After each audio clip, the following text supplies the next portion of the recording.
welcome to you all. It's great to see you. And we look forward to spending these next 2 hours with you in a very profitable way. This is the first of two symposia we have planned for spring of 2022. I'm Howard Andersen, the Academic Dean of Northwest Seminary. And we think tonight's symposium is about a very, very relevant and important topic, as I presume you do. We live in a world saturated with or even overwhelmed by technology. As thinking Christians, we need to be aware of the cultural water that we're swimming in all day long. And of course, a large component of our cultural ocean is the powerful wave of technology that's coming at us constantly. The short title of tonight's presentation is Technological Pessimism or Prophetic Resistance. This puts the issue quite squarely and quite provocatively, I think. Our format for tonight will be about 50 minutes from the main presenter, followed by about 15 minutes from a second presenter, and then we'll have about 45 minutes or so for time for questions and discussion. And we plan to wrap up about 9 p.m. So as we go through, please make a note of questions that you might wish to ask, and you can convey these questions to us at the chat line at the bottom of your screen. Our main presenter tonight is Dr. Michael Morelli. Dr. Morelli holds his PhD from the University of Aberdeen in Scotland and is assistant dean and assistant professor in theology, culture, and ethics at Northwest Seminary. He has specialized in the thinking of Jacques Ellul and Paul Virilio, two great French thinkers of note in the 20th century, who also have wider ethical and cultural interests as Dr. Morelli himself. Dr. Morelli's recent book is Theology, Ethics, and Technology in the work of Jacques Ellul and Paul Virilio, a nascent theological tradition. Well worth a good read. Our responder tonight is Dr. Archie Spencer. Dr. Spencer's occupied the John H. Pickford Chair in Theology at Northwest Seminary for the last 15 years or so. He's taught widely, not only for Northwest, but also for the Acts Seminary Consortium, and also for Religious Studies Department at Trinity Western University. Also for the 2018-2019 academic year, Dr. Spencer was an invited visiting professor at Regent College in Vancouver. His most recent book is The Analogy of Faith, the Question for God's Speakability. Before we call on Dr. Morelli, I just want to highlight our next symposium coming up on March 16th from 7 to 9 p.m., just exactly 1 month from now. If you can show that, Nikki, that would be great. The topic is reading John, Jesus, and Judaism in the light of Greco-Roman culture. Northwest has a strong interest in engaging with culture, as you can see. The presenter then will be Dr. Jonathan Nomada, Assistant Professor in Biblical Studies at Northwest, with a response from Dr. Don Chang, also Assistant Professor in Biblical Studies at Northwest, and followed by questions and discussion as tonight. Dr. Spencer will be moderating that event. So that's March 16th, 7 p.m., 1 month from today.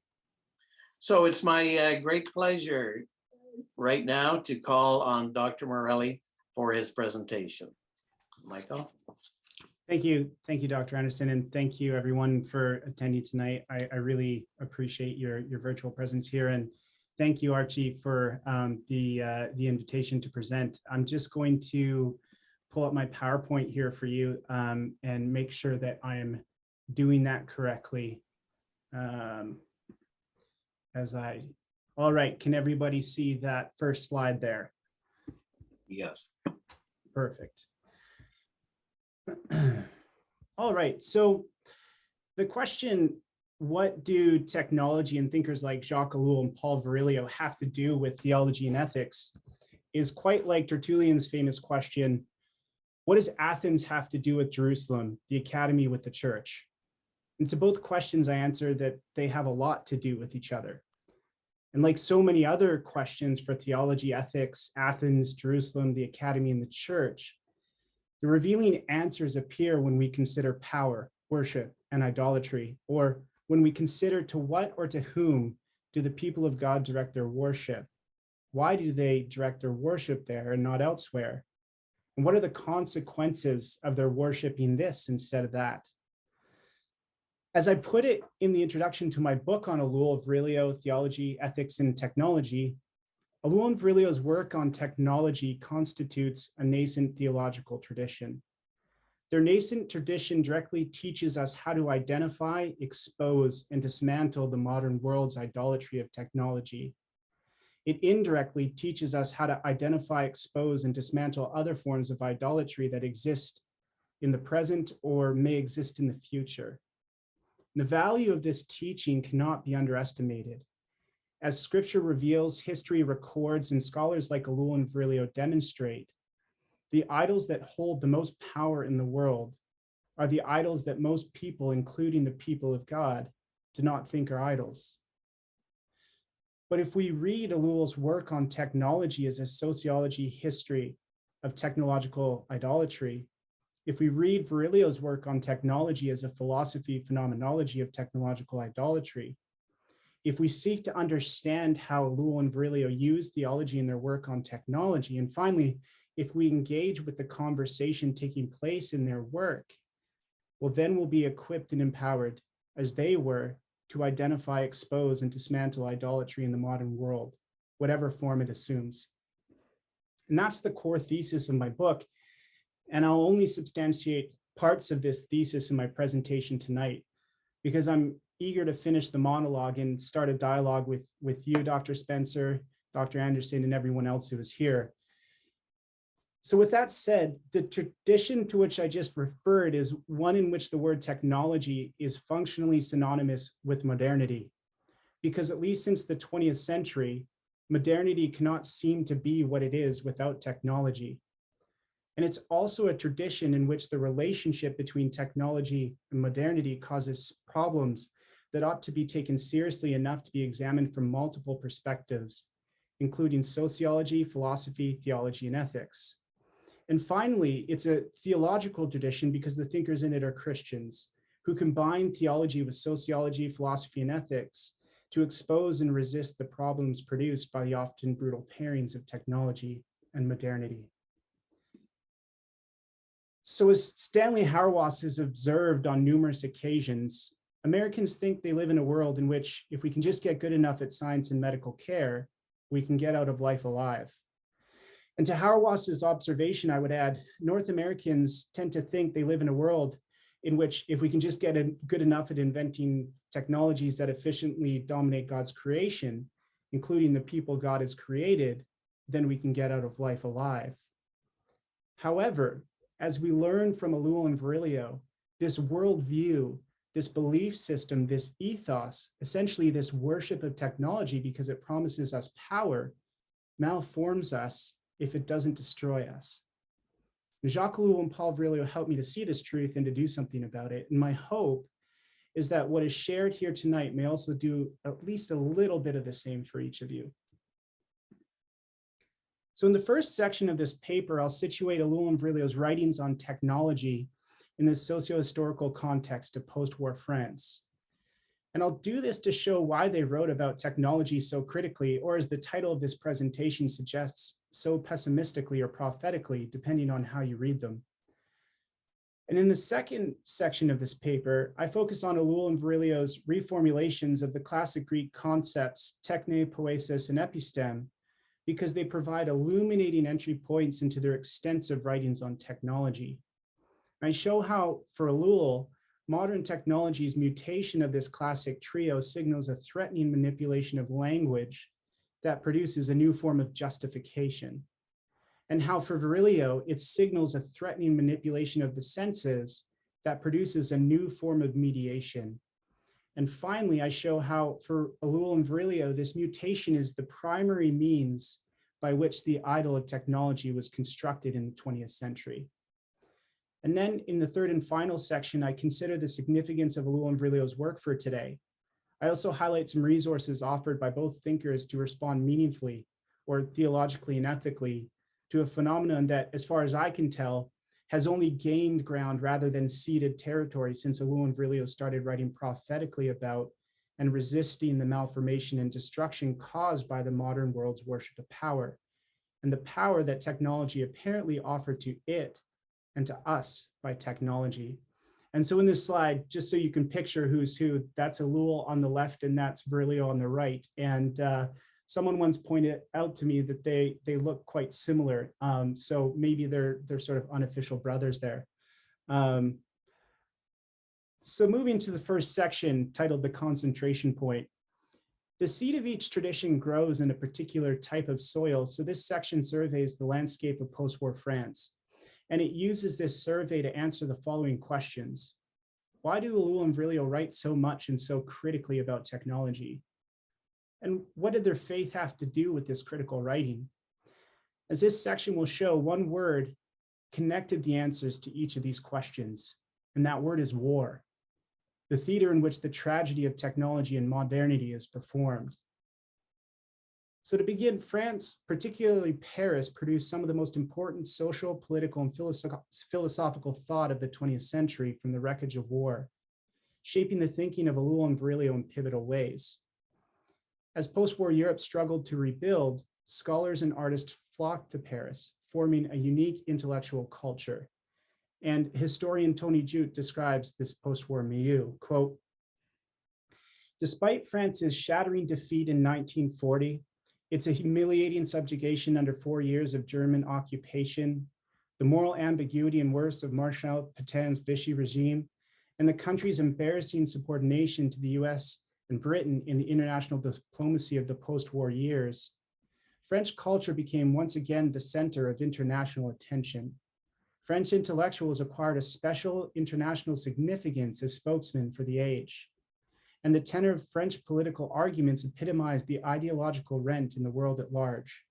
Once more and for the last time, Paris was the capital of Europe." But 30 years of violence made this brilliant culture brutal. Jute continues, quote, "Sartre and his generation claimed to have learned from the war the inevitability and thus in a certain measure the desirability of political violence. This was far from being a distinctively French interpretation of recent experience. By 1945, many Europeans had lived through 3 decades of military and political violence. Young people all across the continent were inured to a level of public brutality in words and actions that would have shocked their 19th and 19th century forebears. And modern political rhetoric offered a, quote, dialectic with which to domesticate calls for violence and conflict. Emmanuel Mounier, editor of the magazine Esprit and an influential presence on the Christian left, undoubtedly spoke for many in 1949 when he asserted that it was hypocrisy to oppose violence or class struggle when white violence, as he puts it, was practiced on the victims of capitalism every day, end quote. So viewed against this brutal socio-historical backdrop, the critical, raw, and urgent tone of Ellul and Virilio's work, including their writing on theology, ethics, and technology, is quite explicable. They saw war bring out the worst in humanity, and they thought a critical, raw, and urgent voice was their best shot at stopping that worst from appearing again. And as far as technology is concerned, Ellul and Virilio's traumatic experiences during the war alerted them to the dangers of modernity's significant technological advances, many of which were celebrated rather than approached with caution by the leaders of nations, academics, and the masses as Europe attempted to reconstruct from ruins after the war. So on the one hand, the technological innovation made it possible for the First and Second World Wars to reach scales of devastation that had surpassed any other war in history. But on the other hand, technological innovation made it possible for nations to recover in the post-war years. And eventually, it helped raise the standard of living in Europe and inaugurate an era of mass consumerism that began in North America and spread around the world. And so in view of the latter benefits, despite the former devastation, How could anyone object to the expansion of technology after the war if it appeared to promise a good life at a low cost after so much suffering? Well, Ellul and Virilio could object because they did not want to see more suffering caused by power-hungry nations pushing technological innovation to secure more power.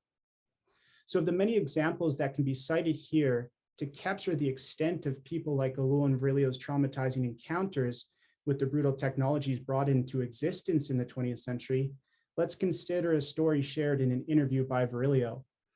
And as a side note, in contrast to Virilio, Ellul is quite reticent to share any details about his own traumatic experiences during the war. And that being said, even though he shares some stories, I had a rare opportunity to actually dig through the Ellul family's archives of his work. And I actually discovered some unpublished material that captures, at least to some degree, what Ellul and his family went through during the war. And we can talk about that in the Q&A if you like. But to continue here, Virilio recalls experiencing the following as a child living in the occupied zones of France. He says in an interview, quote, "I wasn't told about the concentration camps, as in, it wasn't something people talked about. There were the men who were executed, the hostages, the prisoners. I knew about that. I lived through that. But, quote, people or average people didn't know about the camps. We found out only at the end of the war, and it was an unthinkable, unplaceable thing for a child. You wouldn't believe it. Basically, I didn't believe my eyes until I saw the first concentration camp survivors getting off the trains." So Virilio was 8 when the war started, so he would have been just approaching his early teens when the war ended. So you can imagine what that experience would have been like. And then he continues saying, "The concentration camps were an absolute horror. And then there was also an absolute escalation. There was Hiroshima. The war wouldn't go away. We were happy the war was over. I remember hearing on the radio, though, a nuclear explosion. I don't remember if it was Bikini Atoll. At any rate, the explosion, came over as a crackling, or in other words, like static. We understood nothing about it except for having an unconscious sense that it was space that was being rent asunder. Those who'd experienced the bombings understood. Those who'd seen cities disappear understood. The skies torn apart and bodies disintegrate. The atom bomb was an apocalyptic vision. You couldn't be glad about it. Camus wrote immediately in the papers that it was a scandal, whereas others said, it had to be done, it's good. We, or I, who had lived through the war and the bombings, I repeat that we couldn't be glad on this occasion. It was too much. It was like the concentration camps. Auschwitz and Hiroshima are pendants to each other. They've organized death, and that's the supreme perversion of the human spirit." That's the end of the quote. So anecdotes like these show why both thinkers, Ellul and Virilio, should be read as scholars struggling to find ways to think and write after the Holocaust, Hiroshima and Nagasaki, as people who witnessed concentration camp survivors offboarding trains, and as citizens of a country caught between vicious world powers willing to drop atomic bombs on cities filled with civilians. And Ellul tends to write and speak about these realities in detached and calculated ways, whereas Virilio tends to write and speak about them in personal and passionate ways. But both scholars capture the truth that France's experience of World War II was far more immediate and devastating than that of North America's. So this has to be kept in mind when reading the work of Ellul and Virilio, because their proximity to the concentration camp and the atomic bomb viscerally shaped their lives and their work.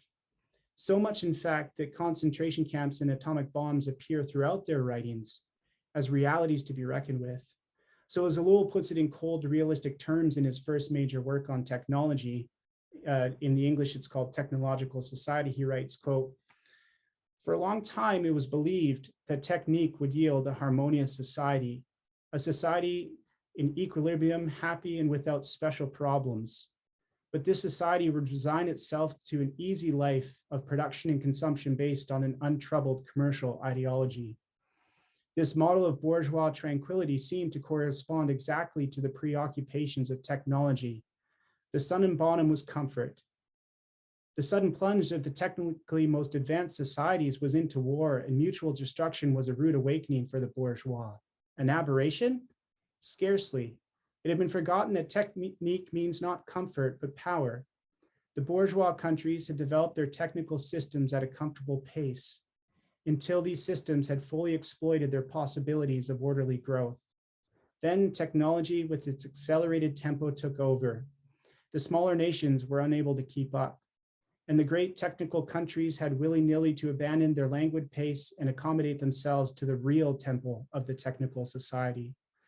The result was the disproportion between the leisurely bourgeois mentality and the explosive tempo of technique to which we give the name war.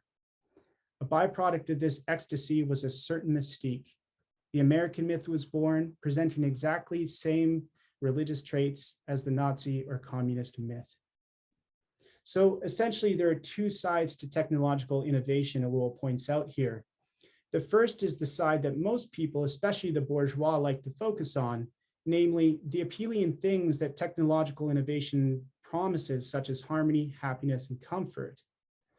The second side is the one that people, except the ambitious, the perceptive, and the realists, do not like to focus on, namely what exactly is required to attain the appealing things technological innovation promises. So whatever side is focused on, the first side's appeal drives innovation, and the second side steers the innovation towards disaster. And for this reason, Ellul contends in this passage and many others that what we call war simply is the word the modern world uses to describe the disparity between what is promised by technological innovation, comfort and happiness, and what is produced, power and destruction. And it's this disparity, war, which drastically increases the speed at which the modern world moves through history. Or, as Virilio puts it more tersely, but no less illuminatingly, history progresses at the speed of its weapon systems. War has always been the laboratory of the future. It is the laboratory of speed and the laboratory of modernity, of all modernities, end quote. So Virilio doesn't explicitly cite Ellul when he wrote and said such things, but in my book, I actually show how Ellul influenced Virilio's work and vice versa, and how I think it's reasonable to say that Ellul's work on war and speed, as quoted a moment ago, helped Virilio formulate his own thoughts on the same topic. But to return to the lengthier Ellul passage, it may offend North American listeners that Ellul places North American propaganda at the same level of Nazi and communist propaganda in this quote. But Ellul and Virilio saw firsthand how propaganda, regardless of the nation or leader it represented, could mobilize the masses for war as it idolized people and nations. So whether it was fascist, communist, or capitalist propaganda, along with the technologies used for its dissemination, the propaganda was functionally identical from the perspective of somebody living in post-war France. So if you look at these two slides here, on the left side, you have propaganda from Italy. On the right side, you have propaganda from Germany. And in the next slide, I'll show you propaganda from Russia and the States at the time. And you can see similar propaganda techniques used, essentially providing characters or caricatures of the enemy in order to create animosity towards them. So you can look at the next slide and see the sort of functional similarities despite the different languages and the different nations represented. But to give you an example from Virilio's work, here's what he writes in the book War and Cinema as he analyzes the mass communication technologies that helped dictators like Stalin, Mussolini, and Hitler ascend to power. So Virilio writes, in Western Europe and the Soviet Union, a new breed of military and revolutionary leader was beginning to have a charismatic effect on the masses. Real power was now shared between the logistics of weaponry and of sound and images, between war cabinets and propaganda departments. Propaganda is my best weapon, declared Mussolini. And this is how Rosavita described the Duce. Go, Caesar, your task is fulfilled. From Caesar has come Benito Mussolini, strong and powerful as history has never before displayed. His will partakes of the supernatural, the divine, the miraculous of Christ among men. And just as unexpectedly, when Hitler was asked in private who was his great historical model, his answer was not Bismarck, as one might have thought, but Moses. Perhaps it has not properly been understood that these miracle-working dictators no longer ruled, but were themselves directors. And he continues describing Hitler's use of cinema and cinematic effects. Quote, Hitler, who closely observed the crowds flocking to celebrate the black masses of cinema, declared one day in 1938, the masses need illusion, but not only in theaters or cinema. They've had all they can take of the serious things in life. The Nazi Lebensraum was less the fulfillment of Bismarck's grand political schemes, although these formed the substance of Hitler's political speeches, than the transformation of Europe into a cinema screen for a people. Suddenly horrified by the everyday, the ordinary, and fascinated by the unusual. Hitler violated only everyday realism, and the very nature of his crimes cannot be understood unless we remember his extraordinary technical knowledge of stage direction, trick photography, trapdoor devices, revolving stages, and above all, the varied potential of illumination and floodlighting. Albert Speer wrote, Hitler may not have been the great statesman we saw in him, but he was and remains a psychologist whose like I have never encountered. Even as supreme army commander, he thought more about the psychological effect of a weapon than about its operational force. And this, of course, coming from Speer, whose achievements include the Stuka sirens and the A4 missile warheads. So that photo right there is one of the theaters in Nazi Germany that was celebrating the premiere of Leni Riefenstahl's Triumph of the Will. And of course, Virilio features a lot of content from Leni Riefenstahl and Speer in his work, looking at the roles that technicians like these two individuals played in helping Hitler and the National Socialists rise to power. So in other words, the war alerted Ellul and Virilio to the emergence of a dangerous idol in the 20th century, namely technology, the efficient idolizer and mobilizer, the concentration point of modernity's power. So from their positions on the ground in post-war France, they resolved to warn anyone who would listen. Watch out, because idols promise power, but they demand blood.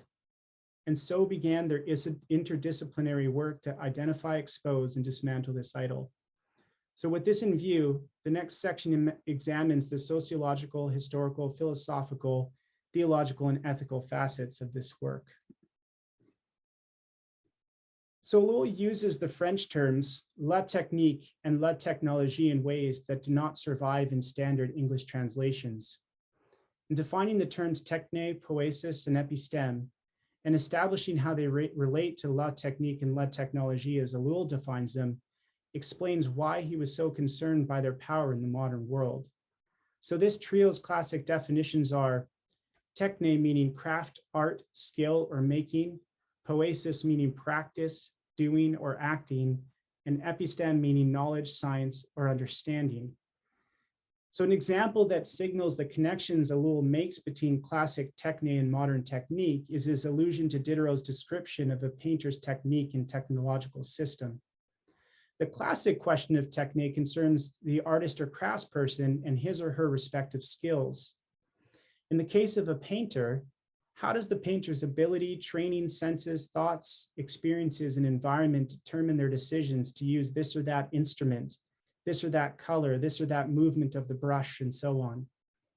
Such questions and how they're answered characterize the classic process of techne that emerges from episteme as knowing and poesis as acting in the world. The way Ellul poses and answers such questions about techne in its modern setting demonstrates how techne, poesis, and episteme quantitatively and qualitatively mutate with the advent of the modern era. For Ellul, the Industrial Revolution triggers a mutation of this trio because it's the moment in history when the ideal of efficiency started to determine increasingly mechanizing economies in their societies. As the mechanization of industry exponentially increased the means of production's efficiency, the cost of labor and commodities exponentially decreased, thereby creating a cycle of production and consumption driven by demands for ever more efficient means to keep the cycle moving. So in other words, once a society becomes used to paying less money for more commodities, its economy has to keep finding ways to provide it with more commodities at lower costs. And those ways sought by the economy and its society amount to technique, the most efficient way to produce something for the lowest cost at a given point in time. And so to sort of capture that shift, I thought I'd put a slide from Charlie Chaplin's Modern Times here. But the long-term effect is that the economy and its society become addicted to technique's efficiency, because technique is the sole means by which the cycle of inexpensive production and consumption at every level of society not only keeps growing, but keeps going, but keeps growing. And so resonance with Karl Marx's thoughts are strong here, especially Marx's theorization of capital. And I don't have time to delve into Marx's influence on Ellul's work in this paper, but I'm happy to speak about it in our discussion. Suffice it to say here, I'll continue with a summary of the basic character and effects of technique before moving to Ellul's understanding of la technologie, and how together la technique and la technologie construct modernity's primary idol, what we in the English speaking world would just call technology. So returning to the mutation of techne, poiesis, and epistem, the sequencing of this critical shift for Ellul is as follows. With the Industrial Revolution comes the modern world's idealization of efficiency. And with this idealization of efficiency comes technique, thinking about the most efficient way to produce the highest possible yield of something for the lowest possible expenditure of money, time, energy, and so on when acting and making. The result is that knowing, acting, and making in the modern world become conflated with technique to the point of becoming eclipsed by it. This is because the demands of efficiency increasingly pervade every aspect of society, including a person's day-to-day life. It literally becomes, and metaphorically becomes, the water that we swim in. So in contrast, la technology differs, but is tied to la technique because, as Ellul says, technology is discourse on technique. It involves how people speak and write about technique, how people study technique, and how people learn to apply technique. Or in different terms, technology or la technology is the way people are indoctrinated into the rational thought processes of technique. So ultimately, Ellul's concerns about technology concern language. If technique is a rational thought process and people think in language, then technology is the way people have their thinking, acting, and making significantly determined by technique. And such is the power of technology. If it didn't exist, neither would technique, because the only way a person can learn it is through the discourse, the language of technology. In fact, Ellul thinks technology is powerful enough in the modern world to produce an ideology of technique that inspires religious devotion. As he writes in Technological Society, quote, "Technique then brings its own ideology, and every technical realization engenders its own ideological justifications. However, not technique, but man is responsible. Since man's work involved immense sacrifices, it is necessary to justify the sacrifices. Consequently, man creates for himself a new religion of a rational and technical order to justify his work and be justified in it." So note the religious language in these quotes, because for Ellul, technology does not just teach technique in an applied sense like a manual would, but it also justifies technique in a religious sense. And this justification creates a religion of a rational and technical order. Or, as technology produces an ideology of technique, it actually compels people to idolize technique. And so for this reason, whether Ellul writes from a sociological, historical, or theological ethical perspective, the way he describes technology's justification of technique is quite similar to the way that Isaiah 44, 13 to 17 breaks down the construction of an idol. For there we read the following in Isaiah, quote, "The carpenter stretches a line, marks it out with a stylus, fashions it with planes, and marks it with a compass. He makes it in human form with human beauty to be set up in a shrine. He cuts down cedars or chooses a holm tree or an oak and lets it grow strong among the trees of the forests. He plants a cedar and the rain nourishes it. Then it can be used as fuel. Part of it he takes and warms himself. He kindles a fire and bakes bread. Then he makes a god and worships it, makes it a carved image and bows down before it. Half of it he burns in the fire. Over this half he roasts meat. eats it and is satisfied. He also warms himself and says, I'm warm, I can feel the fire. The rest of it he makes into a god. His idol bows down to it and worships it. He prays to it and says, save me, for you are my God. So the question is, what makes the idol an idol in this passage? Is it the carpenter's work, technique, or the carpenter's words, technology? Well, the initial answer is both, of course. But what if the question was framed differently and it's asked, what gives the idol its power? Well, then the balance of power shifts to the carpenter's words. It's the words that determined his thoughts about the wood's use and the words he spoke over the wood when the idol was fashioned and the fire burned. So read through a biblical frame, the technical phenomenon Ellul describes in these passages is similar to the phenomenon described in the passage from Isaiah. Technology is the discourse that can turn technique into an idol.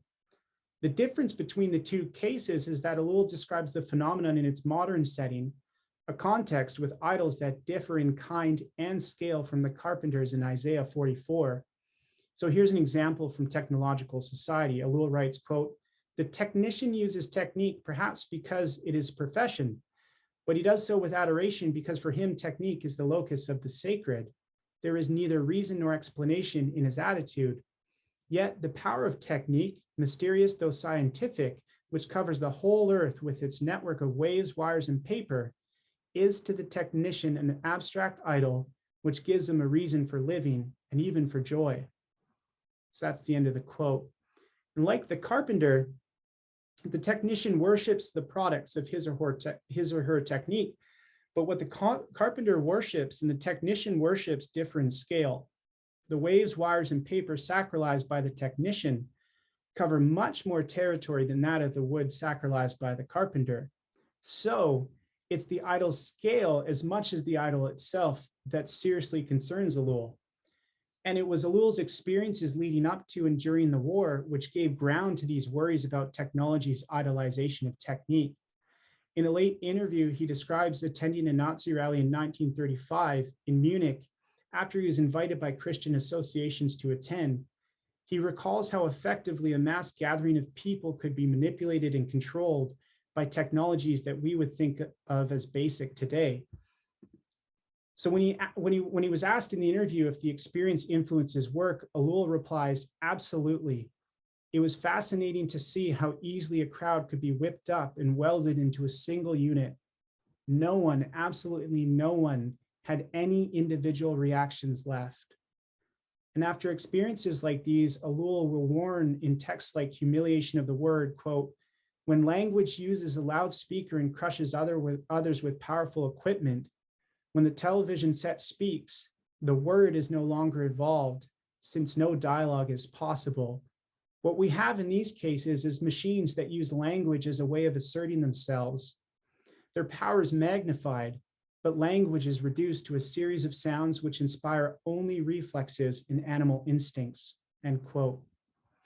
So for this reason, Ellul's concerns are not limited to the ways technology idolizes technique. Although such concerns are valid in and of themselves, it's important to emphasize that Ellul's concerns extend to the effects of technology's idolization of technique. Because when the idol is constructed, it can provide a kind and scale of power that Ellul describes in these passages. It's a power that enchants people, it crushes people, and transforms people into something more theriomorphic than human. And as we've seen, it can do this on a mass scale. And although these observations are more sociological than theological, Ellul is making three illuminating points that have implications for his sociology, theology, and ethics of technology. The first illuminating point has to do with why people find idols worthy of worship. They promise power, and if they didn't, it's unlikely they would be considered worth worshiping. And the second illuminating point has to do with how idols are constructed. They're made in the mind and with the hands, but they're idolized by language. So what we say and write can sacralize or desacralize our thoughts and the labor of our hands. The third illuminating point has to do with idolatry and self-deception. It's easy to assume that we're exempt from the kind of idolatry described here, but Ellul does not allow us to make such assumptions easily. he frequently points out that the abundance of technological discourse in the modern world implies that many of us idolize technique and consequently are seduced, crushed, and transformed by technique without us ever being fully conscious of it. So altogether, Ellul's points about technology is we ought to speak about technique carefully. And it may be that we've been seduced to justify, sacralize, and idolize it because power is attractive. And for that reason, we don't wish to think or speak about it in a critical way. In contrast, Virilio's analysis of the construction, sacralization, and justification of technological idols are not as comprehensive and nuanced as Ellul's sociological historical analyses of technique and technology as we've just covered here. Virilio can actually be quite direct in his writing, despite the fact that he's known to be a sort of French critical theorist and is read by a lot of people who are into critical theory. Virilio will just say outright in his writing, technology is an idol, and doesn't really go into much detail about it other than to describe what the idol does. So it's actually his philosophical phenomenological analyses of the effects technological idols can have on creation and creatures, including humans. That's where his work often surpasses Ellul's descriptive capacities. So as I mentioned in the introduction, one way to read this difference is to say that the primary difference between Ellul and Virilio's methods for identifying, exposing, and dismantling technological idolatry in the modern world is as follows. Ellul focuses on language and justification, which is rooted in his Protestant Reformed tradition, and Virilio focuses on mediation in the senses, which is rooted in his Catholic tradition. So keeping these influences in mind, it can be said that Ellul reforms techne, poesis, and episteme with his sociological, historical analyses of technique and technology. Virilio, on the other hand, reframes the trio with philosophy phenomenology that pulls the reader's focus toward the environment in which all human thought, action, and making are situated. And as he turns the reader's attention towards the environment and bodies affected by technological idols, he shows how these idols increase speed, harness motion, and manipulate light in powerful, often damaging ways. And so here, the well-known facets of Virilio's work come to the fore, particularly his studies of war and speed, which we touched on in the quotes I shared earlier. To elaborate further on those brief quotes about history, war, technology, and speed, let's look at a lengthier quote from an interview with Virilio near the end of his life. He says, "War is not merely an amoral phenomenon. It's an experimental phenomenon inasmuch as it reverses productivity relations. War produces accidents. It produces an unheard of accident, which is upsetting the traditional idea of war. Substance is necessary and accident is contingent and relative. That is the traditional story of the return to the accident. In wartime, the opposite is true. Here, accident is necessary and substance relative and contingent. What are war machines? They are machines in the reverse. They produce accidents, disappearances, deaths, breakdowns. So I think war in this sense conveys something which at present we are experiencing in peacetime. The accident has now become something ordinary." That's the end of the quote. So for those familiar with the scholastic tradition, there's resonances of Aristotle, Thomas Aquinas, and Nicholas of Cusa, just as they are in other places of Virilio's work. Though most readers of Virilio do not give much consideration to how these figures and theological thinkers used Aristotle's understanding of the relationship between the substantial or ontological and the accidental phenomenological qualities of the material world within their sacramental theology, morality, and ethics. So again, I can't get too much into this aspect of Thomas, Cusa, and Virilio's work here, but I'm happy to discuss that in the Q&A as well. Here, though, it's only necessary to mention that, as scholar Michael Hirsch observes, quote, "When machines become idolized, apotheosis has occurred. Accordingly, the concept deus ex machina becomes simply machina deus. The machine is no longer a vehicle through which God appears or is revealed, but rather the machine becomes God. The machine incarnates God and hypostatizes God." On top of a good characterization of how Virilio exposes idolatry with studies of war, Hirsch's analysis also captures how Virilio skillfully exposes the strange, often dangerous reversals caused by technologies.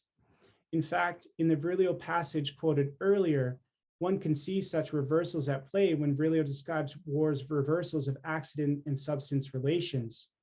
And this is why Hirsch is correct to suggest that Virilio's philosophy phenomenology of technology often reveals how this new God, this machine God, displays certain characteristics which at times betray the accident of a divine transformation.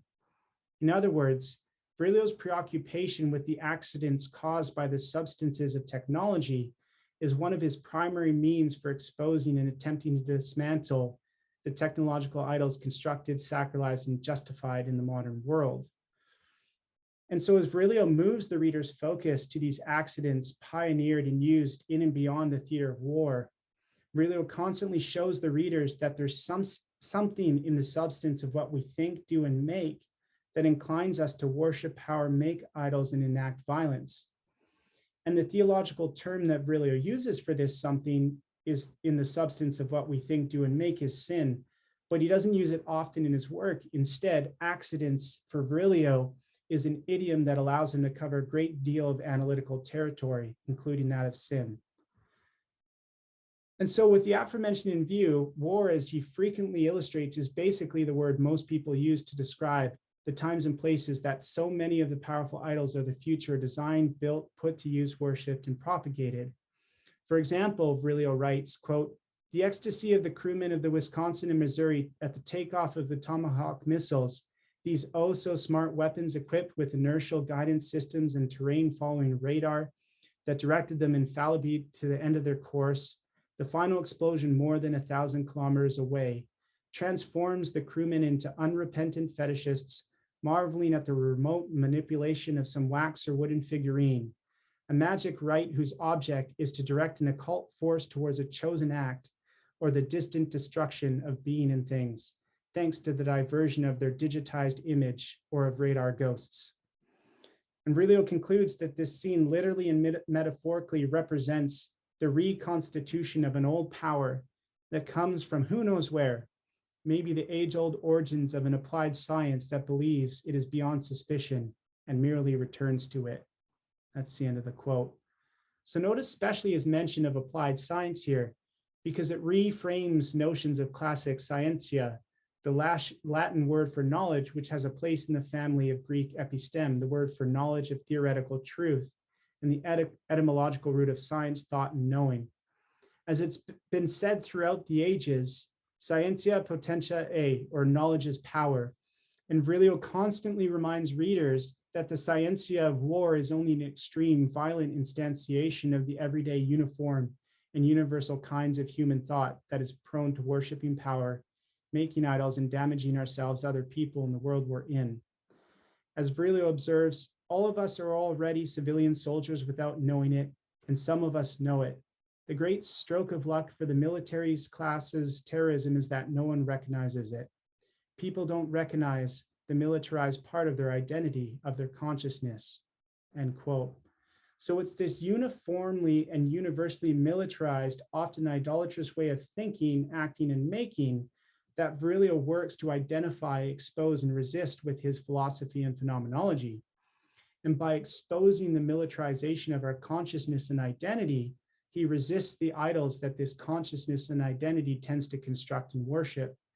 He wants to demilitarize our militarized societies and dismantle the sacralized technologies that these kinds of societies tend to make and worship.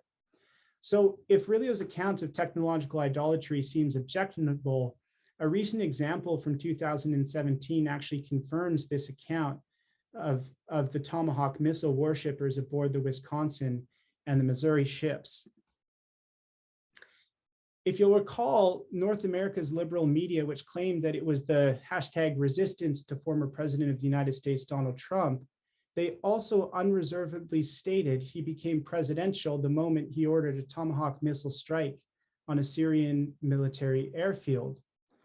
As footage of the missiles being fired in the night from the decks of US Navy destroyers were released by the Pentagon, and repeatedly featured with favorable commentary on so-called resistance news stations like MSNBC, anchor Brian Williams expressed shock, awe, and praise as he watched clips of the smart rockets blazing in the sky. Quote, he said, "We see these beautiful pictures at night from the decks of these two US Navy vessels in the Eastern Mediterranean. And I'm tempted to quote the great Leonard Cohen, 'I am guided by the beauty of our weapons.'" That's the end of the quote. Indeed, scientia potentia est, knowledge is power, and we're prone to worshiping power and idolizing the technologies which seem to promise it. And as we do that, the phenomenon we call war is simply the time and space when and where the latest technologies of power are invented, tested, and eventually given to the masses for adoration and application. And so if you look actually at the history of technological innovation in the 20th century and actually throughout history, you often see that war is at the root of a lot of innovations. For example, radio, television, computers, the internet, war is at the root of all of these. And so herein lies the danger Virilio warns. As much as we want to try to suppress the substance of militarization or the violence contained within common technologies like the internet, accidents, not mistakes, but unique qualities of a particular substance always appear to reveal to us that we can't, at least not with our own intelligence, will, and strength, suppress that militarized substance contained in what we think about, do, and make. And so it's for this reason that Michael Hirsch notes, to the Latin ear, machina, as essential part of the deus ex machina, would generally suggest a siege engine, hence a war machine. And this connection becomes all the more important when we consider Virilio's abundant work on the military-industrial complex. That's the end of the quote. So in other words, a broad and deep look at Virilio's oeuvre with these connections between war, technology, and idolatry in mind shows actually how a significant portion of his work in these areas can be read as an attempt to expose, dismantle, and reverse the negative effects of modernity's idolatry of technology. Or to put it differently, when Virilio writes about war, when he dwells in this abominable accident-ridden laboratory of war, he's often declaring and waging war on technological idolatry. And so to conclude this presentation, I want to share in the final section some resources offered by Ellul and Virilio to respond meaningfully, theologically, and ethically, that is, to this pernicious phenomenon of idolatry. In our hyper-technologized world, I would say that Ellul and Virilio are ignored at our peril. Their rigorous, skeptical, and thoughtful scrutiny resists the zeitgeist and idolatry that characterizes modernity in ways that evoke the prophetic work of theology and ethics. In fact, their prophetic insights into how technologies alter thought, making, and action in the world have been validated ever since their initial publication.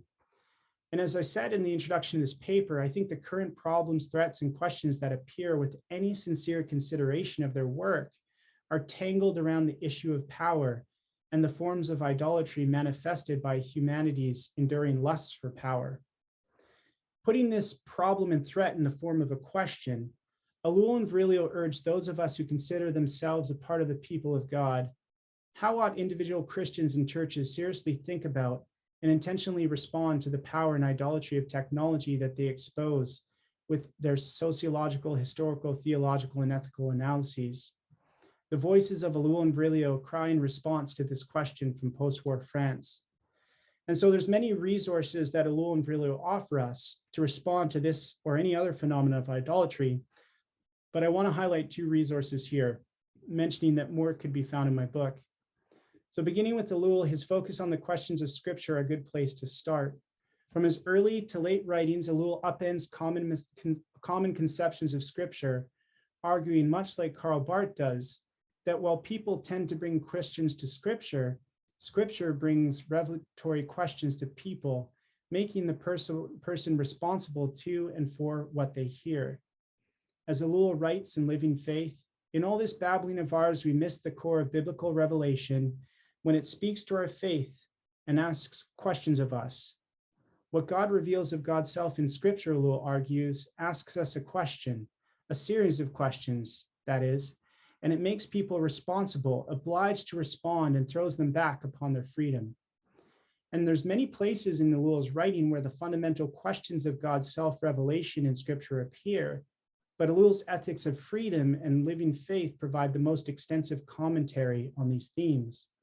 In fact, in Living Faith, Ellul focuses on questions that he says run all the way through the Bible with 3 high points. He writes, the first question asked of us is a double one.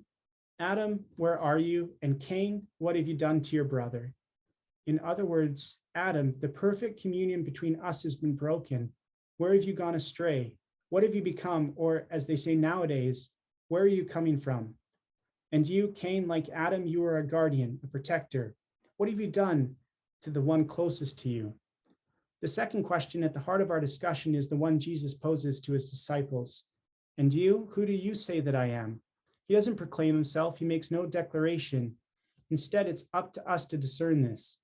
God in Jesus limits himself to asking the question, the real question, the only important one, whether we are alone on this earth, not whether there exists a God hovering in the clouds, but where we met, where we're at by God himself. And the third and the last days after the resurrection of Jesus Christ, whom do you seek? And then, if it is my will, what is that to you? These are questions about the reality of our search. Whom are we seeking after all? What are we searching for? Where is it all going, this human history where we cannot recognize the figure of the crucified but risen one? And at the same time, we have a decision to make. Jesus says, if I will this or that, what does it matter to you? What really is important to us without our pretentious little claim to knowledge, science, and judgment. So all through Scripture, these 3 questions serve as a framework for the questions that God asks us and that faith is called to answer. God the Father has acted and has spoken, is acting and is speaking, will act and will speak in and through his Son, Jesus Christ, the crucified but risen one, because the Holy Spirit is here speaking and acting and making this all so for us. The importance of the Scriptures is that as we read and as we hear what is revealed in and by them, we encounter again and again who is revealed in and by the Scriptures. And as we encounter this who, Jesus Christ, the living Word, simultaneously shattering and fusing questions are put to us. So for me, the spatio-temporal push of these questions warrant unique emphasis because each question reveals previous acts of God to us which act upon us in the here and now. Where are you? What have you done? You, who do you say that I am? Whom do you seek? If it is my will, what is that to you? All of us are asked these questions by God in the here and now, and how we answer these questions in the here and now will establish our justification in the here and now.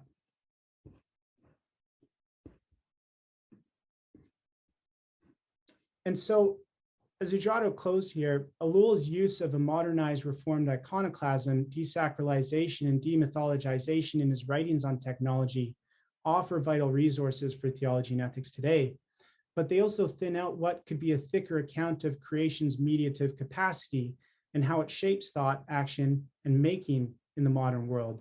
And Virilio actually thickens these thinner aspects of Ellul's ethics in a number of ways. But I want to focus here particularly on Virilio's use of Dietrich Bonhoeffer.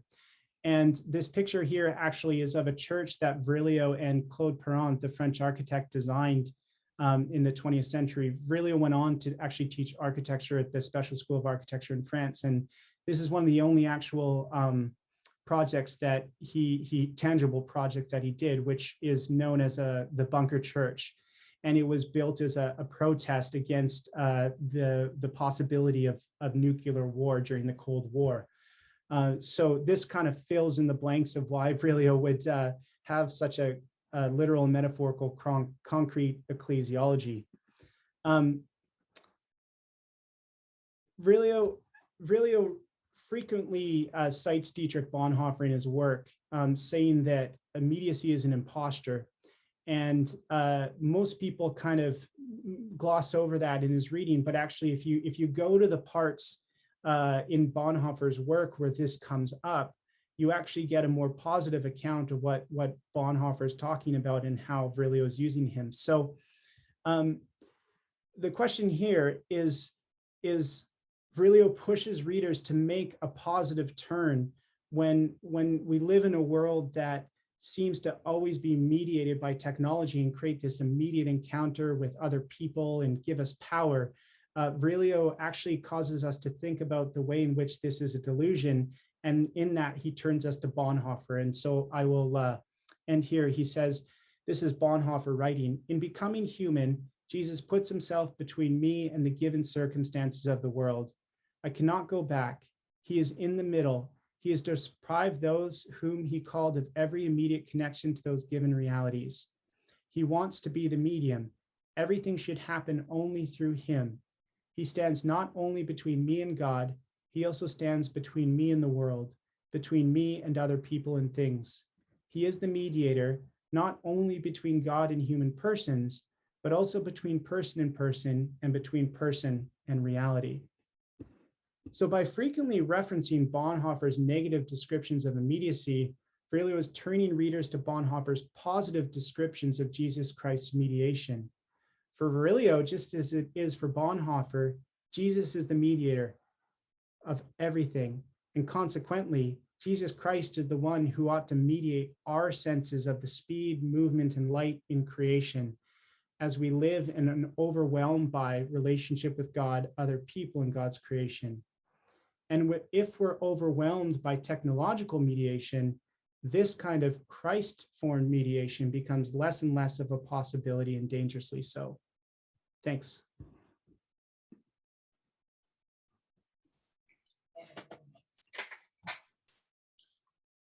Okay, I shall just proceed. Howard, if that's okay. Howard, you're on mute there. I think you were speaking. Yes, thank you very much, Michael. That's very, very insightful, very engaging, and very disturbing, but very necessarily so, I think. We're glad now to ask Dr. Spencer to give a reply to this. Over to you, Archie. Okay, thank you, Michael, for an excellent précis of your very substantial book on the very important themes of theology, ethics, and technology. It marks a solid contribution, I think, to contemporary theology, especially as it relates to the critical cultural issues of our time. Certainly, the idolatry of technology in the modern era has now become a threatening reality in late modernity. I will confine my comments for the most part to your introduction in part 3 of the essay, since I think that that is where the meat of the matter sits. In your introduction, you frame the problem of technology thus. That is Ellul and Virilio, nascent tradition directly teaches us how to identify, expose, and dismantle the modern world's idolatry of technology. I particularly like this last phrase, and I think it describes well the late modern attitude towards science in general, as opposed to their consideration of other realities of life, such as sociality, humanity, politics, ethics, and even experience. The idolization of science, technology has, in my opinion, displaced true science and is threatening to become a spirit of the age, if indeed it has not already. I believe science and technology went off the rails when it became disconnected from its roots in the Judeo-Christian tradition in the 18th century. During the Age of Enlightenment, science subtly shifted into a mode of scientism through the insistence on the instrumental use, the exclusive instrumental use and superiority of reason. That is to say, it is the idea that science exclusively, again, should form, shape, and determine all other realities and conditions for the sustainment and progress of human life, ethically and practically. As part of your solution to this problem, you suggest the following. If we seek to understand how Ellul and Virilio use theology in their work on technology, and finally, if we engage with the conversation taking place in Ellul and Virilio's work, then we will be equipped and empowered as they were to identify, expose, and dismantle idolatry in the modern world, whatever form it assumes. Having read your book and this essay, I'm inclined to somewhat agree with your suggestion. It is the case that in this era of human history, ideological blindness is a real problem. And I would add, especially for Christians. I've had many conversations with thoughtful Christians who are nevertheless willing to agree with anything recommended to us as a course of action, of reasonable action, simply because some politician or civil servant, health czar, involves science or invokes science in recommending said course of action. But very often what is being invoked is scientism, not science per se. Or at the very least, science is initially used to invoke a mode of action, but to maintain it, the initial invokers have to resort to an ideological conception of the initial science.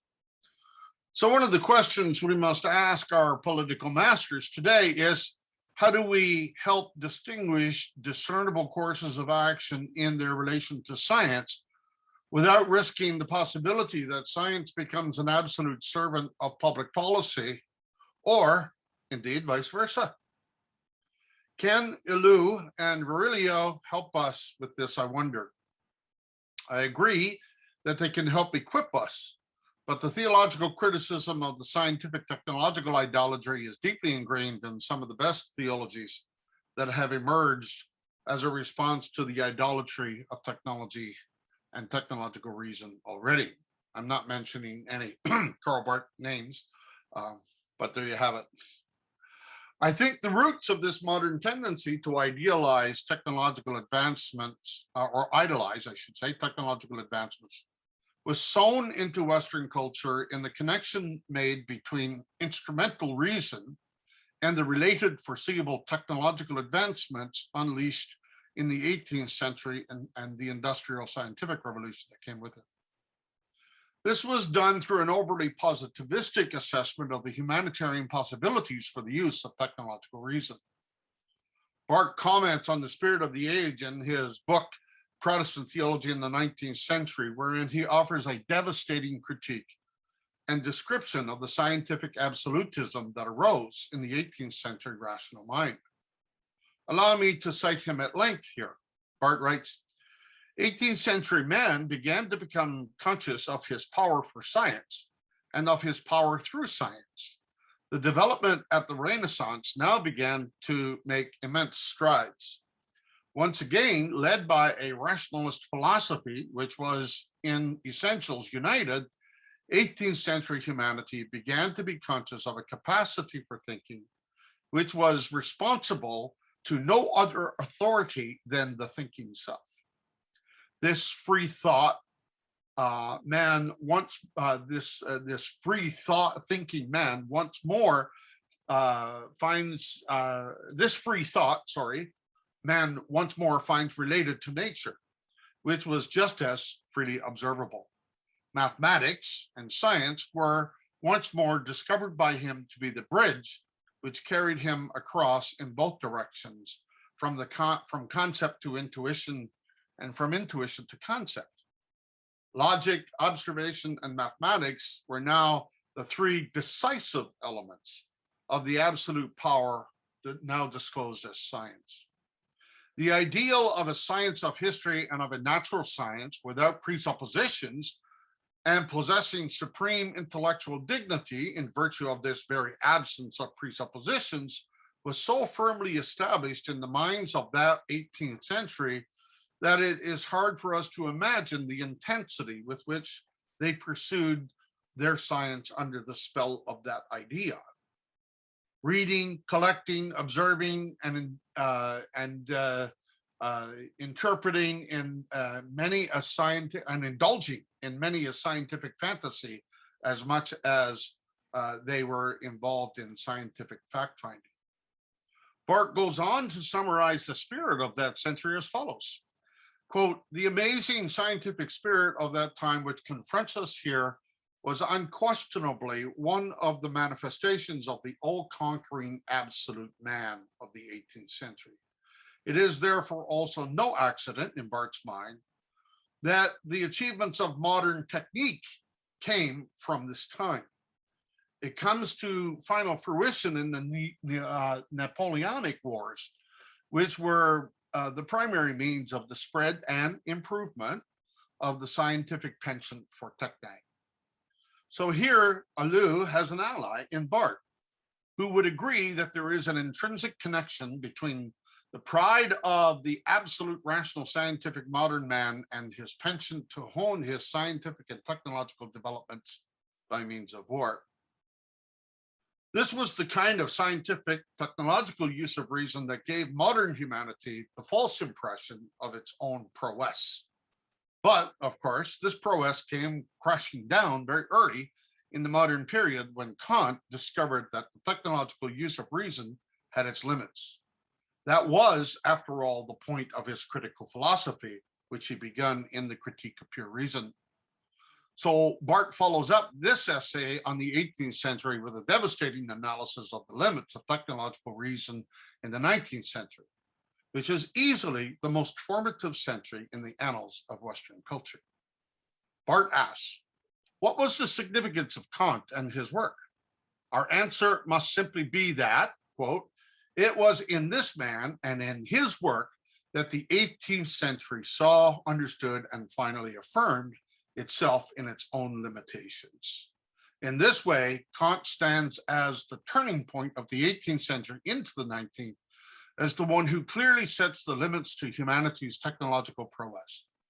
Indeed, by the time Kant is finished his critical philosophy, the 18th century's absolutely imperial, scientific, technological man is cut down to size considerably.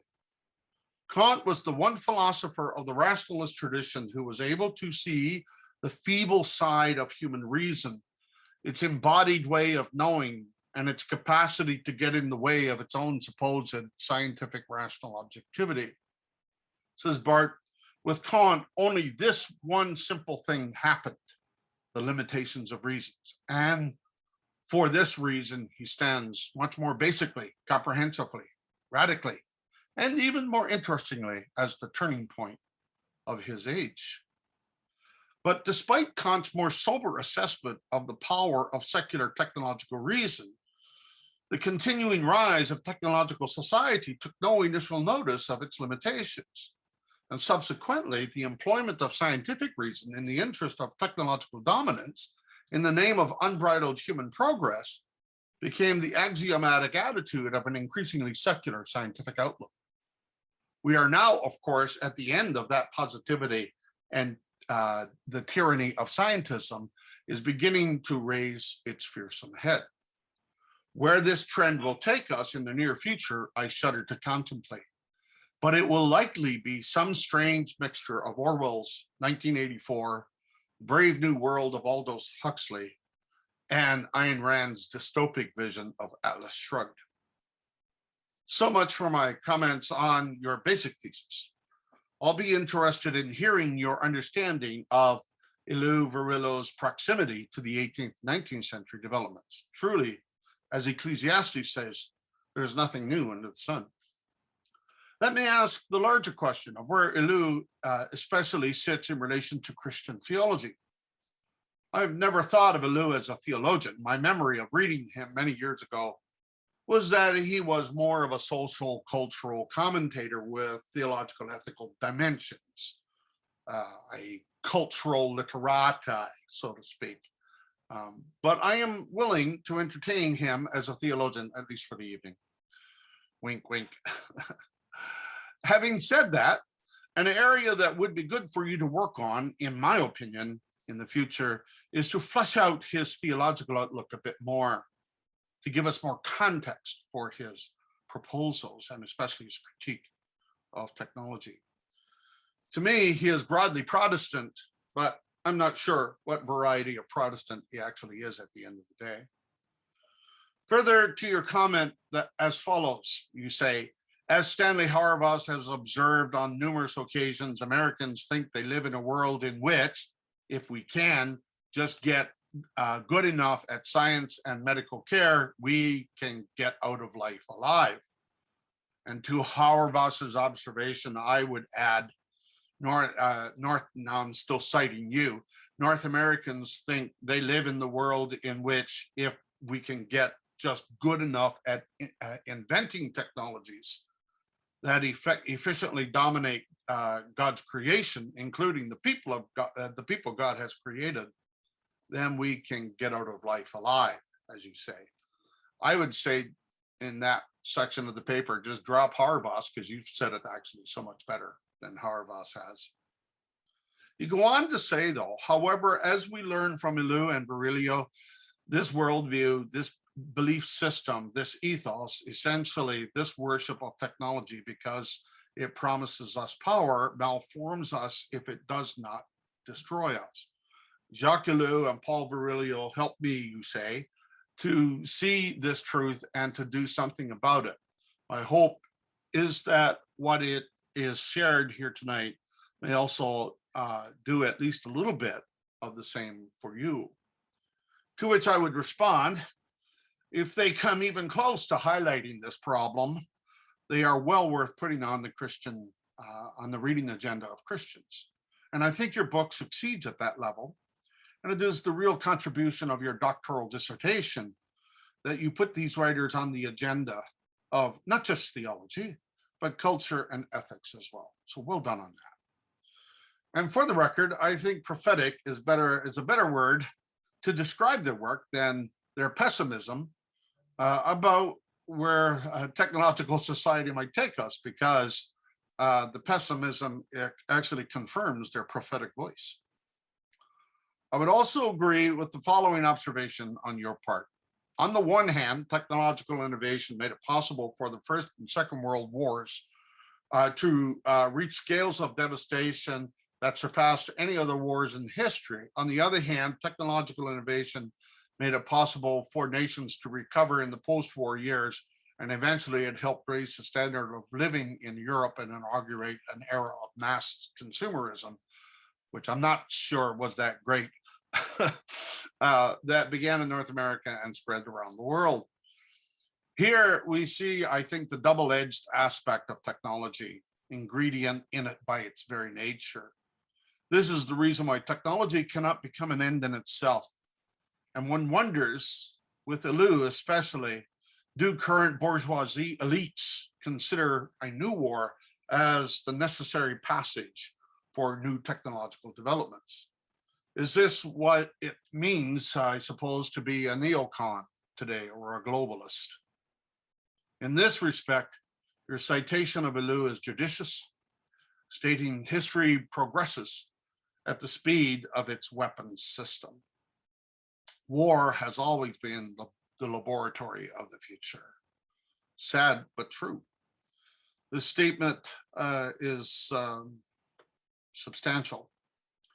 And I think it describes well the current attitude towards claims of the West in respect to the inevitability of war with nations like Russia.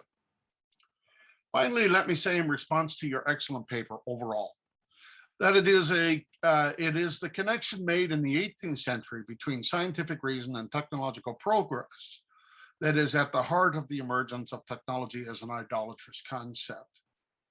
This was the essence of the problem in the Enlightenment turn to the subject. It will always lead to pride and idolatry, because this is the nature of sinful turning away from our determination in and by the other to our own efforts at self-determination. This was and always will be the original sin of humanity. This is one of the most important questions for the church today, but not just for the church, for society in general. I would also agree that just as Barth and Trenason revolutionized theology by means of a wholesale return to the Bible, so also we might benefit from a greater degree of engagement with Scripture within the limits of technological power, with the limits of technological power in mind. But with the same attitude as Barth, the Bible, he says, is not a collection of human thoughts about divinity, but rather a collection of divine thoughts about humanity. So also, I like your exhortation to prayer, which you share with your protagonists. This is the proper form of ethical discourse for the church. It is for Barth the essence of ethical action to pray. But prayer is more than feeble human utterings for grace and salvation. The word Barth uses for prayer in the German is Entsprechung, or correspondence. There needs to be a depth of divine human correspondence today, wherein the human is taken seriously for their part as a people who can sprechen in the German, to speak to God, who will then entsprech, or correspond.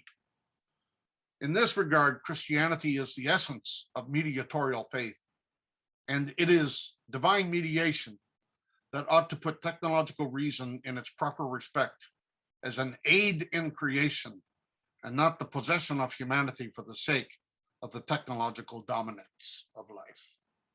Thank you. Thank you, Archie. I really appreciate your response, and thank you for your kind words. And also thank you for encouraging me to drop the Hauerwas. I'm tempted to keep it though, because Hauerwas tells better jokes than I do. He also has a bit of a potty mouth. He does. Yes, he does. So I'll try and address some of the key insights and questions you raise as quickly as I can here, so we can get to the Q&A. So I'll just kind of run through them in order here. So in respect to what you say about the idolization of science and technology, has it displaced true science?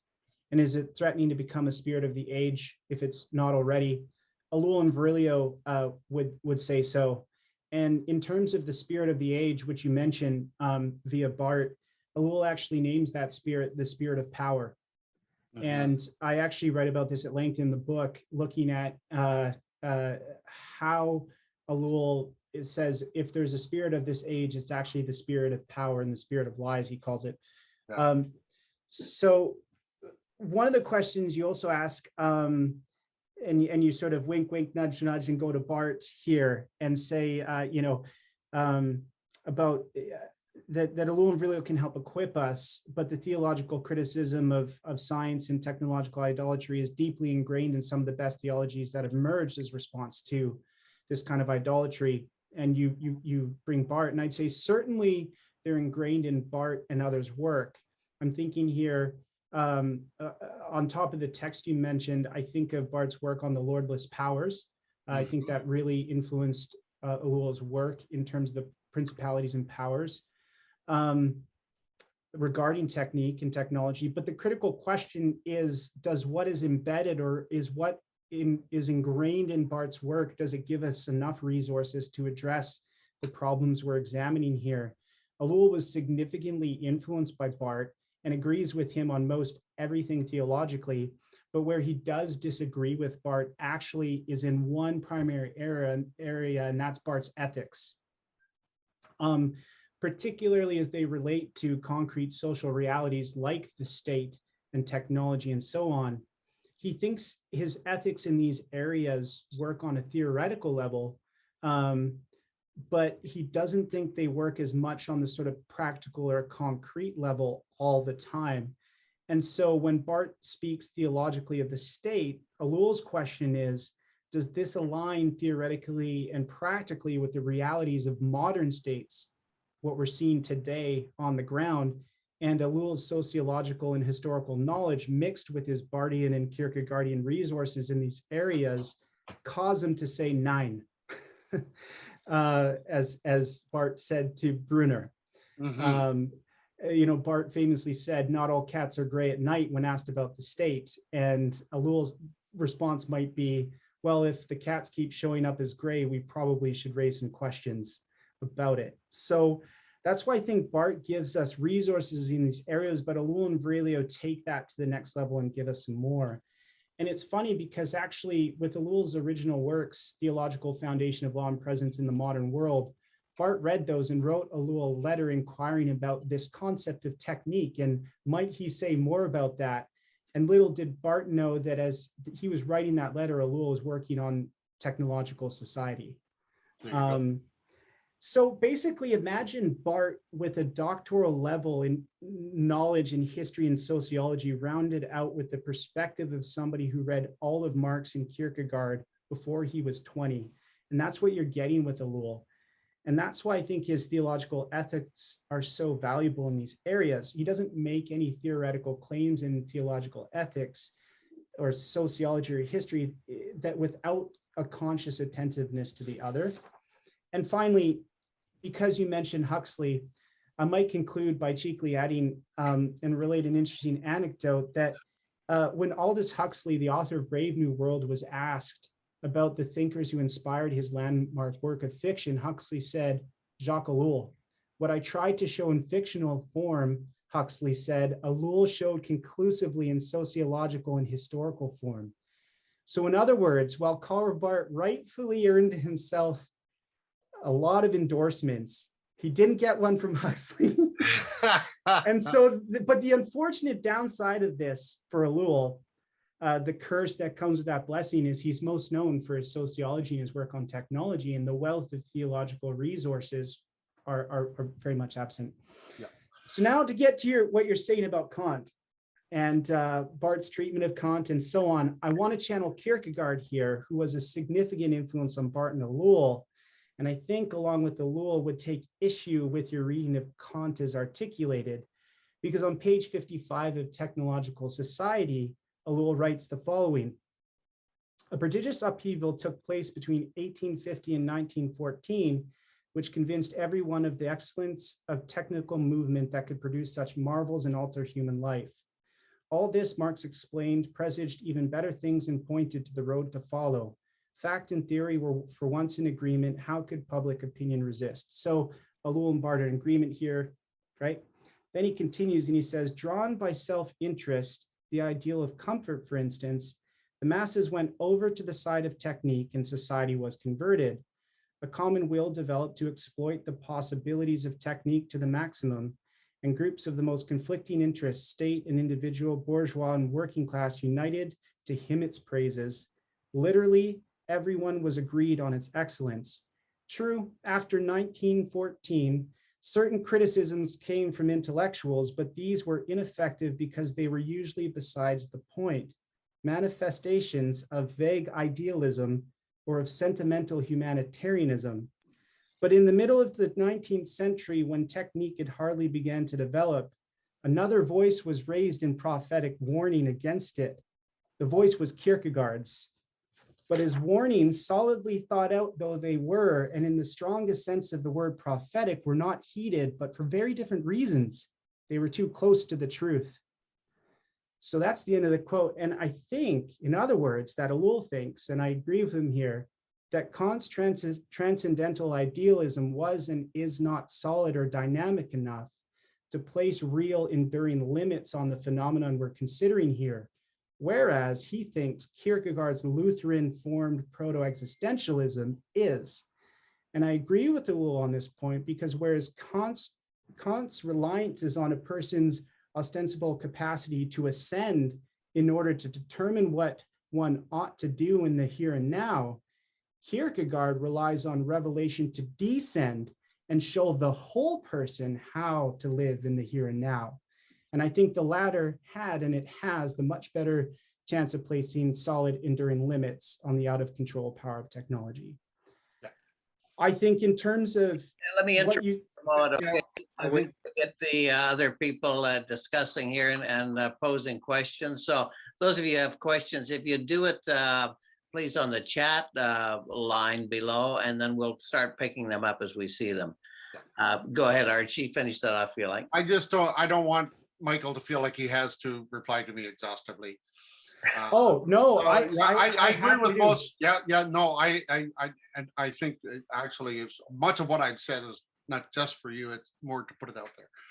Okay, gotcha. I will have to disagree with you on Kant. I think Kierkegaard was arguing against Hegel and the positivity of Hegel's system. Kant's system is, at the end of the day, fairly negative with regard to knowledge, but that's a conversation we can have another time. It all turns on Abraham and Isaac and what Kant and Kierkegaard say.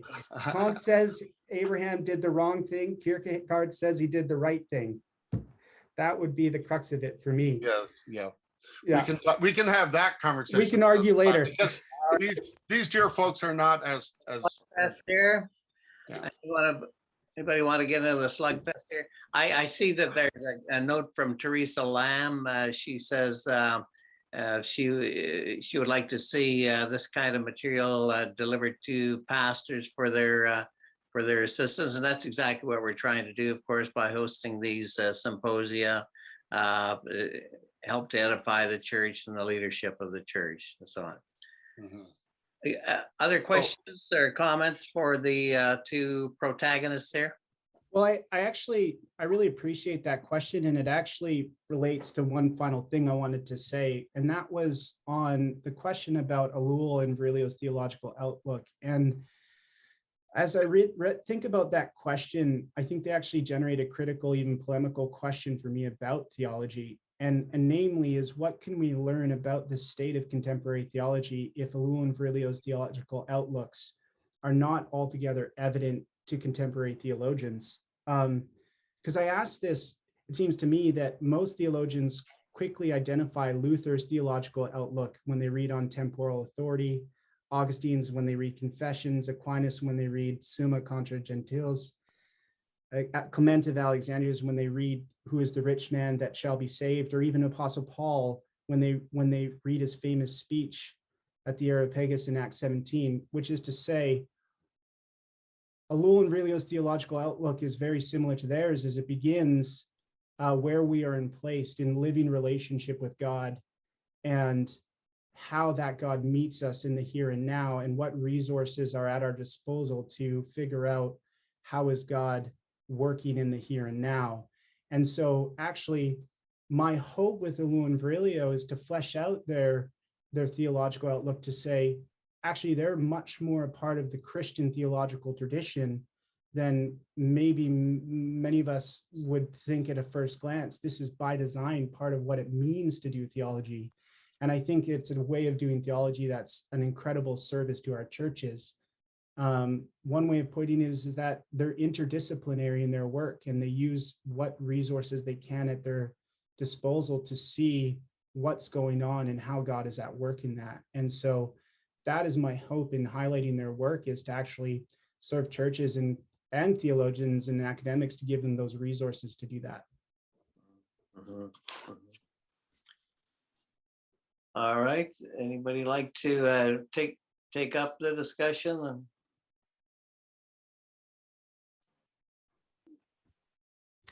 I would be curious your thoughts on the upcoming metaverse and how you think churches and pastors should respond to that.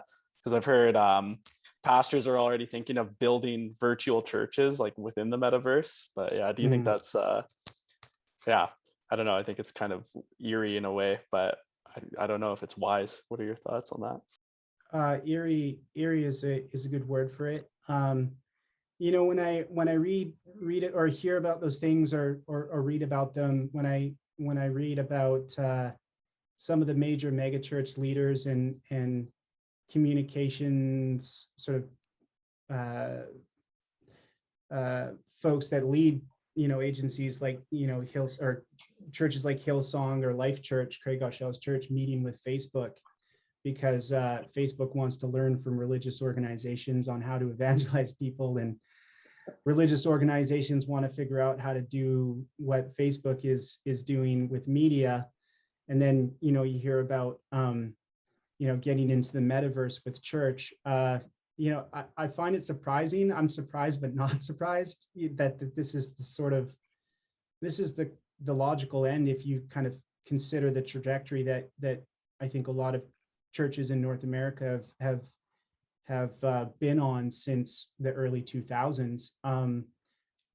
The question that I think we have to wrestle with is what would the phenomenon of megachurch be were it not for the abilities of technology that it's been given, right? So, you know, I suppose we can list off the positives of that, but we also don't always consider the negative effects of it. And yeah, I think movement into the metaverse is only one more step towards more virtual mediated reality. Whereas I think the type of church that I see represented in Scripture, and I hope to see, as one of flesh and blood, and gathering that way, not in the metaverse. So, and I think Ellul and Virilio really sensitized me to that. So yeah, it is eerie, and no, I don't think we should spend our time, buying up spaces in the metaverse for. I think if I can just respond briefly to that. Mhm. As long as Christianity affirms the incarnation as the absolute center of its faith, which means God in the flesh, the church will always be a fleshly affair. And to think that it would be anything else is, in my opinion, to transform the incarnation into some meta ethereal conceptuality that is disembodied. So if you could disembody the incarnation, I suppose you could disembody the church. But since we cannot disembody the incarnation, we should not disembody the church. Nicely put. I have a question relating to that, if this is a good time. Yeah. Yep. So as far as then as we're kind of talking about this metaverse, which is a virtual sort of reality, and we use this terminology flesh and blood, but of course, even in the context of the Bible, right, our battle is against spiritual principalities, not of flesh and blood. And so often many people will claim that there are sort of technologies, say, you can go as something as soft as antidepressants, which are just kind of prolonged psychoactive drugs that change neuron receptors, and which of LSD or some hallucinogenics are often just a stronger variant of. So we have these drug-induced sort of technologies that enhance the spiritual experience for many people. And then also a transhumanistic sort of thing. I'm a biology major and I've spent quite a bit of time looking into biology and technology. And right, as far as the metaverse goes, there's many technologies that are looking at capitalizing on the human brain as a sort of resource for advanced technology that it's kind of trying to collaborate with. And so what are your thoughts then on the, I guess, materialization of this transhumanistic view of, capitalizing on what the human mind is? Where are these technologies going? Where do you draw the line? Because, say even, something as simple as antidepressants, which in many ways kind of frees people up to maybe have a more spiritual experience because they're less trapped by their embodied depression or anxiety. But then kind of where do you draw the line? Where does it become bad? Where does an experience of cyborg like transhumanism steal from the Christ, which was a flesh and blood, which was earthly, that experience that we're called to? It's a kind of long-winded question, but take it wherever you want. So that's fine. I ask long-winded questions, ask my colleagues Howard and Archie. It's a habit of mine. So those are all really good questions to be asking, and studying technology from a theological and ethical perspective, you run into all these examples of how extreme sort of the thinking is going, or even how the practices of what we're capable of now. And so then the questions that you often get are is like, okay, well, if this becomes a reality, how do we think about it around transhumanism? If we reach the singularity and we have sentient machines, should we baptize them, right? Like, people like academics love to think about those and other things, or even just in ethics in general. The question is like, how much can I do before it's a problem, right? Or just even within the Christian life. I think the question for me sometimes is we can focus on the sort of modern phenomenon, right, of these really seemingly novel developments in technology or things that are developing.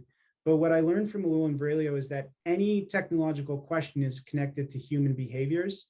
And so the sooner that you can ask the question is, what sort of view of the human we have, and why does technology exist? If it were not for humans, a human behavior wouldn't exist. So as soon as you make what I call an existential turn to the person, you start to ask actually very timeless questions about, what does it mean to be a person? Well, actually, from a Christian perspective, we have, we don't have a soul and body. We are souls and bodies. We are whole beings.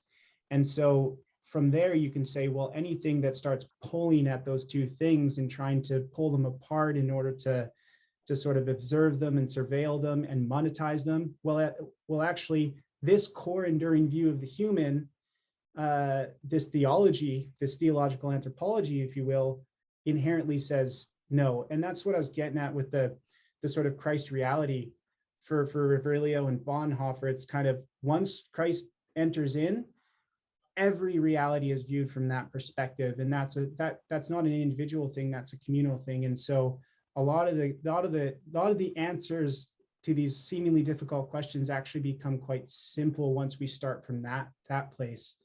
So that's kind of the way that I get around it. Can I need to respond to this as well. Mm-hmm. In my opinion, the metaverse is nothing more than the late transformation of Neoplatonic philosophy, which was always wanting disembodiment, which was always wanting perfect simplicity, absolute unity, but always ended up, because of its disembodiment, in nothingness. And I would suggest to you that that probably will be the likely end of the metaverse as well, because there's something about embodiment that's fundamental to us in terms of our identity, and it's part of what's caught up in redemption. And so I don't think there will ever come a time, I thought we had gotten over the Platonic dualism between matter and spirit, but it would appear that the metaverse and transhumanism is wanting to reintroduce some form of dualism, which I think is a denial of a fundamental way of in which we are. Well, yeah, I mean, it's the peril of cleaning the house of the spirit of dualism and Manichaeism, right? You get rid of it out of the house, and then you leave and come back and there's 7 more. And so that's just, that's the work of theology. But I noticed a question from Youngwa about Heidegger. Thank you for asking that question. Ellul was aware of Heidegger, and those two were the kind of first two thinkers to really write a major work on technology, with Heidegger's lecture, that the question concerning technology, and Ellul's Technological Society. And they came out right around the same time. Ellul was aware of Heidegger, but he had kind of on principle said that he read Heidegger, but he said he'd never engage with his thought because of Heidegger's associations with Nazism. Mm-hmm. And so that really pushed him away from Heidegger, and actually pushed him away from philosophy. A lot of people think Ellul is a philosopher, but Ellul says, no, I'm a sociologist and historian, because philosophy, if Heidegger is a philosopher, then I don't want to be that. I want to be someone who doesn't go the way that Heidegger did, as intricate and elegant as his philosophy and as influential as it's been. So he was aware of him, but he wasn't a big fan. Yeah. Very interesting. I read Heidegger's criticism of technology many years ago, so I've forgotten most of the details. And there are some parallels, but of course, Heidegger never lived his philosophy. He hid away on a mountain in Frankfurt and never did come down to reality. Whereas I think the difference between him and Ellul is Ellul was very much a man of the street, very much a man involved in his culture. Yeah, he was very involved, actually. On top of being a professor at the University of Bordeaux, he worked a lot actually with disenfranchised youth and youth gangs, and he talks a lot about his work with these pretty rough and dangerous situations that he found himself in. But he also was actually part of some very, he was into ecology and activism before that was a thing.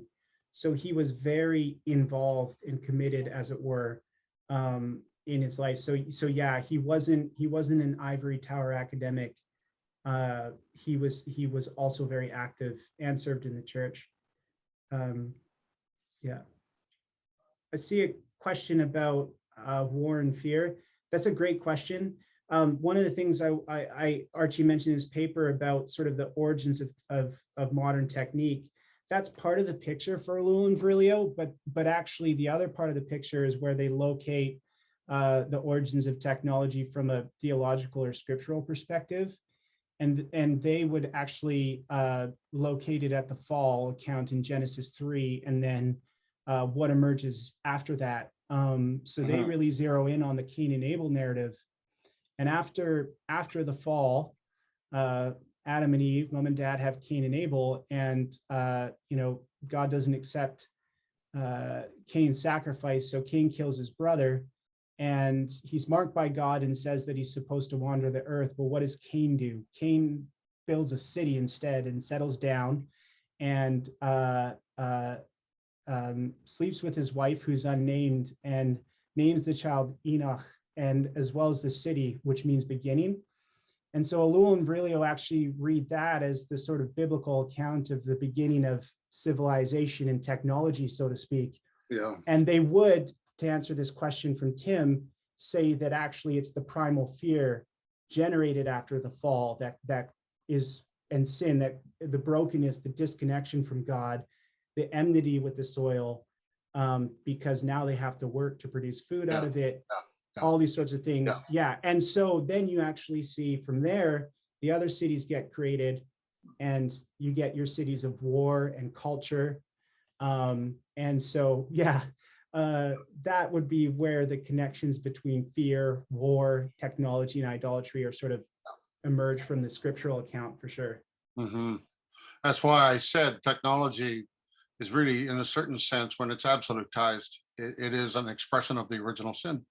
Because technology is an interim form of natural grace in a certain way that God gives us, that cannot be absolutized for its own sake, but only to enable us to live in the city, in civilization, in culture, and forgetting that perspective is the real problem in the idolatrization of technology.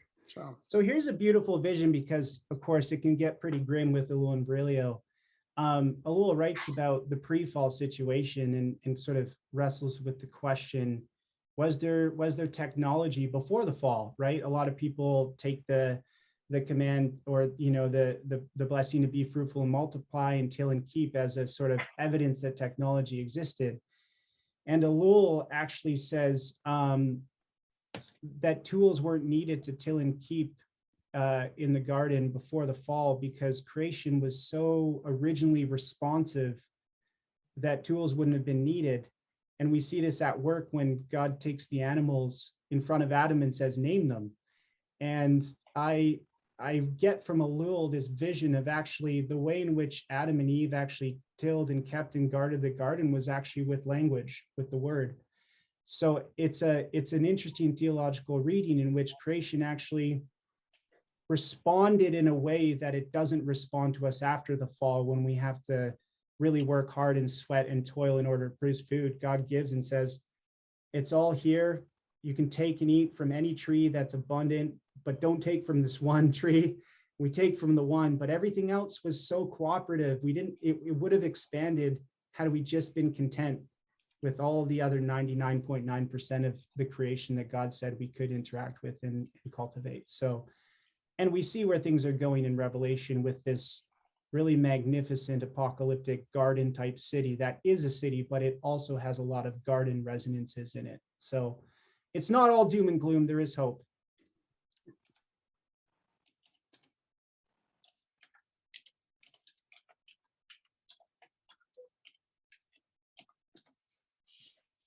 Other questions?